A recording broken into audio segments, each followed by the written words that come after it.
When I first moved to town, I started noticing right away that there were artists all over the place. Good ones, good writers and violinists and composers, and said, I want to get together with these people and talk about art, talk about music.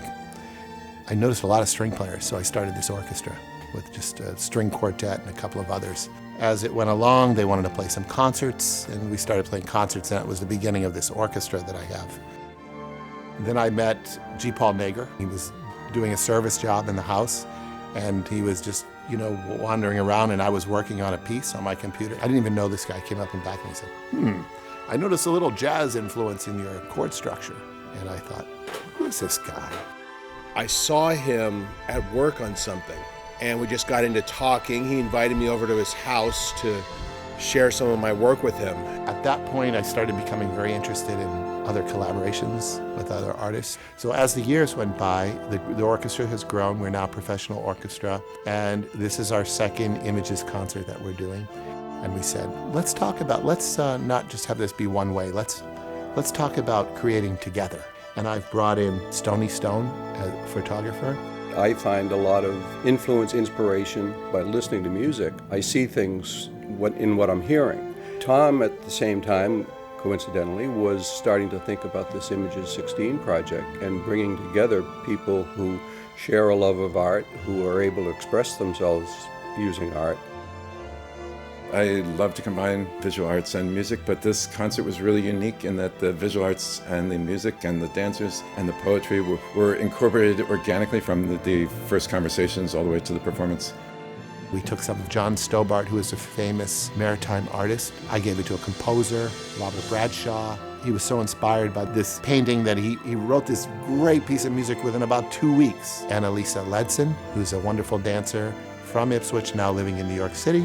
So I grew up in Ipswich, performing and dancing. I think through my parents, I met Tom Palance. We collaborated on a couple of other smaller projects. He let me know that he had composed these 2 brand new pieces and he really wanted to have some dance for them, and then also that this concert was happening and it was this big town collaboration with all these amazing artists, and so I was totally in. Also, as we're going along, I'm interested in bringing other people from the community, people who don't have an opportunity to play or to work with groups.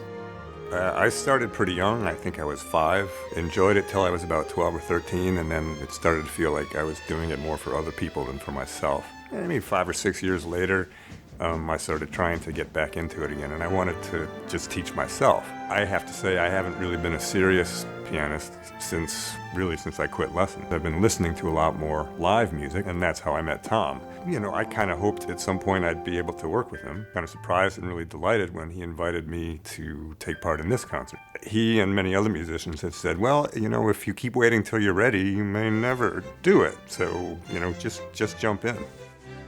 Amazingly, Greg Nager has a son who plays the trumpet, and I started teaching him lessons when he was in the 6th grade. And now he's a senior in high school, he's graduating, he's going to become a music major, and he's a wonderfully talented trumpet player, and I'm featuring him on my concerto.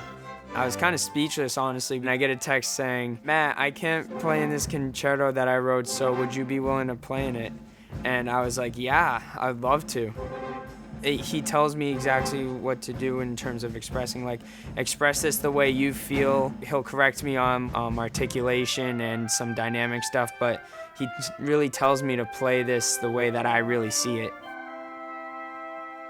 I sat down with some dancers and we talked about what's a true collaboration and how do dancers create choreography? And they said, well, we take an idea and we develop it. And I said, that's exactly what we do in music. Playing fast and high, how does that translate to what we're doing in dance? And it's very simple. They move differently. They move at a quicker pace, and they move their body higher or lower in the playing, which transposes to us playing lower notes and higher notes. And then I said, what about mood and expression? And so we started talking about all these elements of creating art.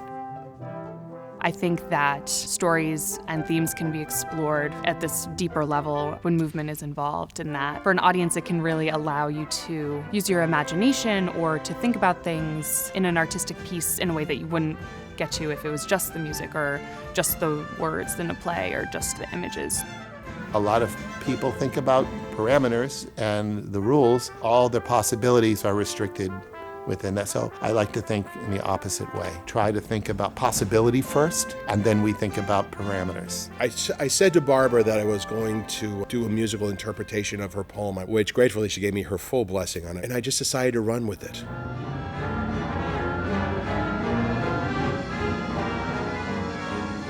I feel like this was my high point in my artistic career. It was not something that I did. It was something that was done for me. It was just so amazing to know that Barbara was there watching this. Apparently she loved it so much we had her in tears, which that just touched me so much. When you're dancing to recorded music, you're generating a lot more of that energy, performance energy. And when you're performing with live music, you don't have to put it on as much as just let it happen with the energy that's already happening on the stage. I think that any kind of collaborative performance like this that uses different art forms is so important and so vital. It's about getting along with other people.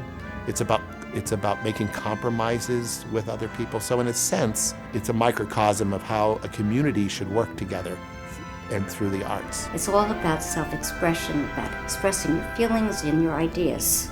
Some people concentrate more on expressing their ideas, and some people concentrate more on expressing their feelings. But you can do this through poetry, through music, through any of the visual arts.